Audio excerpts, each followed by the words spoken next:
James Franklin was in the runs again as his Middlesex side batted out much of the final day of their LV County Championship game to draw with Worcestershire in Uxbridge on a pitch which neither side praised after the match. The home team had work to do to save this game as the final morning began with them on 140 for 3 for a lead of 64, a position made worse when Paul Sterling was bowled by a mowing Ali Turner without adding to his overnight 39. That was just the start Worcestershire wanted, and the news was good for Moeen, who looked set for a big day with the ball, an opportunity for him to get bags of overs under his belt by bowling his side to an important victory, although Joe Burns tried to prevent that.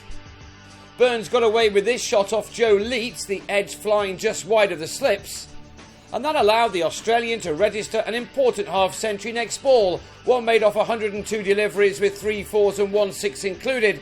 His job was by no means done yet, however, and Worcestershire were still in a position where a flurry of wickets would give them ample time to take this game. Burns knew that it wasn't just about batting out time though, runs were as important of course, and shots like this for 6 could only help the home team's cause. Worcestershire's main nemesis throughout this match has been Franklin. The Middlesex captain scored 135 of his side's 309 in their first innings. He batted for more than 4.5 hours on that occasion, and this was the start of a knock which lasted almost as long.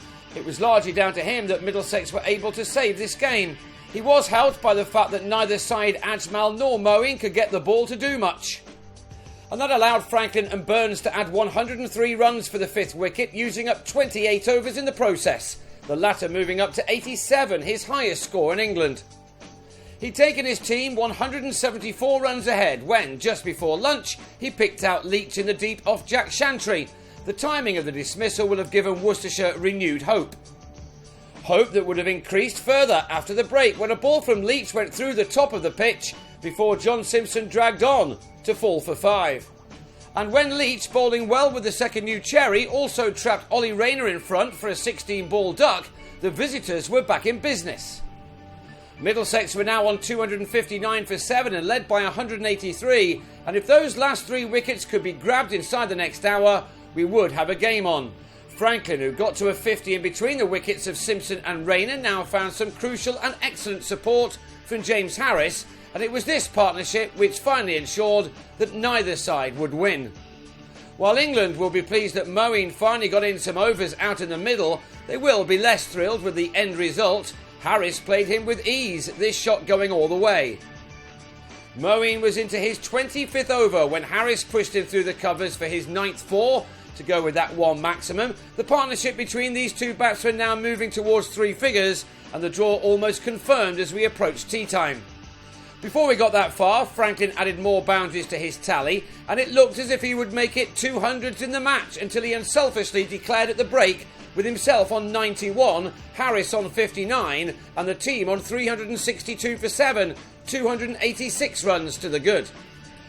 The declaration was made, in fact, to improve Middlesex's over rate in the match.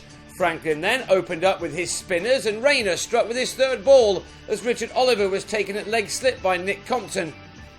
Perhaps momentarily there was a bit of excitement, but not for long, and after 8 overs both Compton and Sam Robson were given the ball, allowing Moeen a couple of free hits. Robson may need to work on his action. After just 26 minutes, both captains had seen enough, and the draw was the result, Worcestershire making 39 for 1.